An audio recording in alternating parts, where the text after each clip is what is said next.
intitola, parlo in questo libro, la nostalgia, l'ispirazione e la morte, che sono gli aspetti della poesia di Stefani, diciamo, più angoscianti.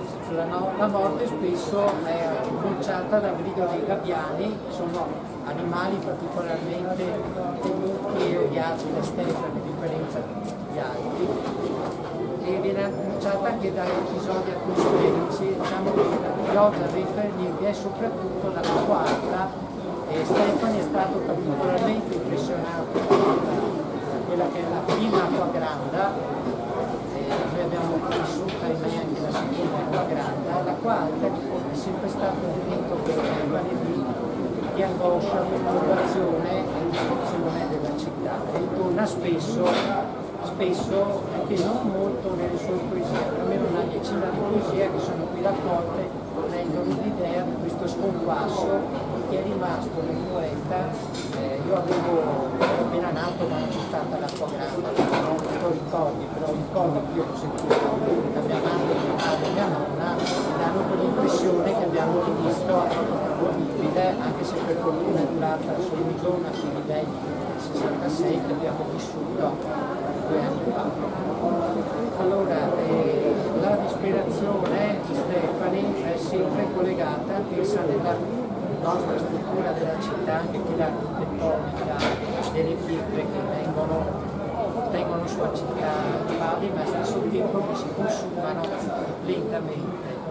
E parla anche di quello che riguarda la pioggia di Fava, l'Urania, che è lo sciabodio dell'acqua quando va in altre zone del Veneto, d'Italia. La pioggia vi ricorda il sciabodio dell'acqua, vi ricorda comunque la città. La pioggia spesso non è accomunata, a differenza del sole, non trova nessun rapporto particolare. Quello che detto, condensato, quello che riguarda il suo aspetto della città e della morte, lo troviamo in un suo scritto all'interno di un libro che raccoglie dei suoi racconti, delle sue idee, che è quello di Sorte Eccellenze, Sorte Eccellente, Viziose Virtù, che è scritto insieme con la signora Panizzut nell'88. E a mezzanotte, mentre scrivo ora, mi giunge il suono della campana del campanile di San Marco, che vedo dal mio studio di Scorcio. E penso, quando ero giovane, con tutte le ansie, le lotte, le crisi della giovinezza, e so che questa campana continuerà a suonare io, racchiuso in una bara d'ombra, come dissi già di mia madre, non potrò più.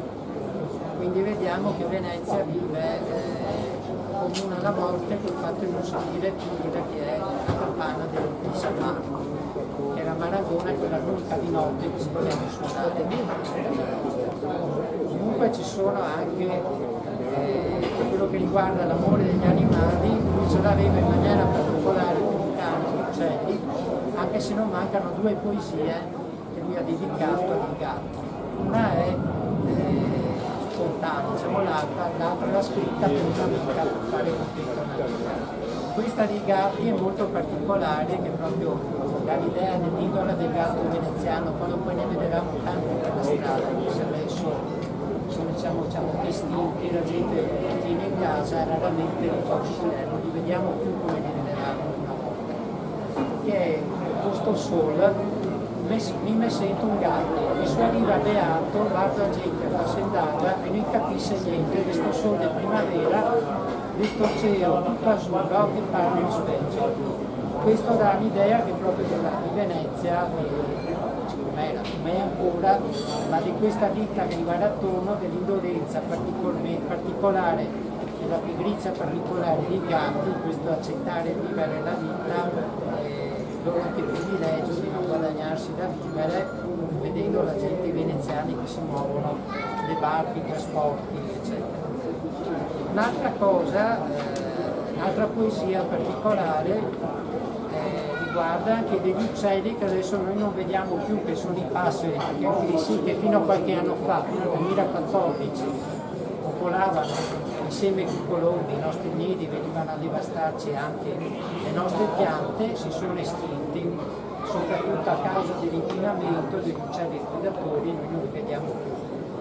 che è collegata anche questa a un'immagine di vita. Se venu a primavera dentro per la finestra, se sta da usa, il canto di Osetti fa tutto questo ciasso, così piccoetti, anche unica qualcosa da dire questo passato.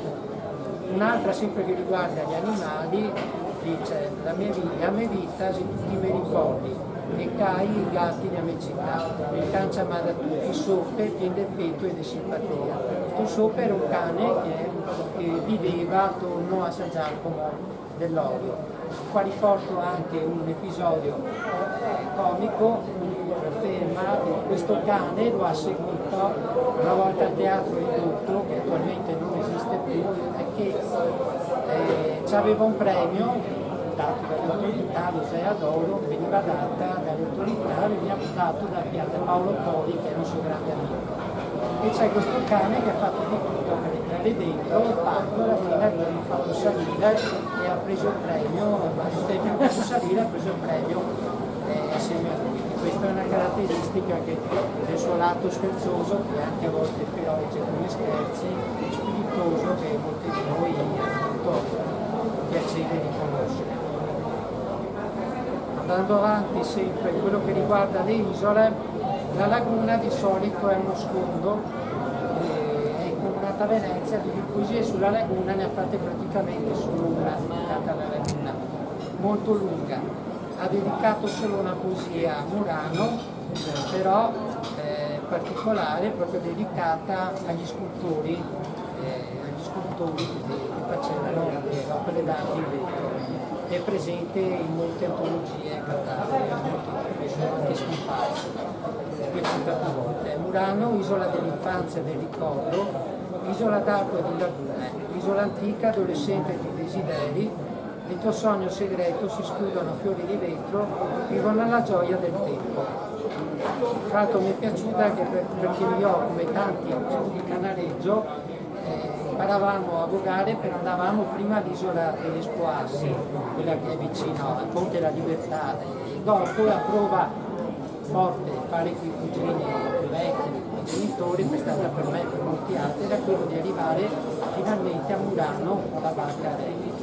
E questo faceva sentire grande, ci sentivamo ormai padroni, diciamo, del mezzo, anche se in realtà c'erano i nostri genitori che spingevano dietro ogni zio. Quindi questo l'ho sentita, era anche particolare. Lui ha fatto anche poche poesie su Pellestrina, però molto belle, che venivano scritte in occasione del premio Durazzo. Queste sono solo due, sono state raccolte nel penultimo libro, che è l'ultima raccolta che ha scritto, le altre le ho trovate all'interno solo nelle biblioteche, e questi fascicoletti venivano fatti per l'occasione di questo premio Durazzo, e venivano fatti con contro le varie studie che c'erano sull'isola. E il premio che veniva dato dal famoso Celeste, se qualcuno se lo ricorda, era lì che era la base di questo premio.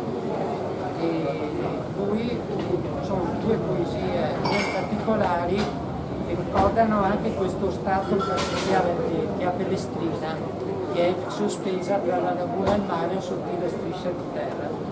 È una cosa che l'aveva colpito, per cui frequentava molto.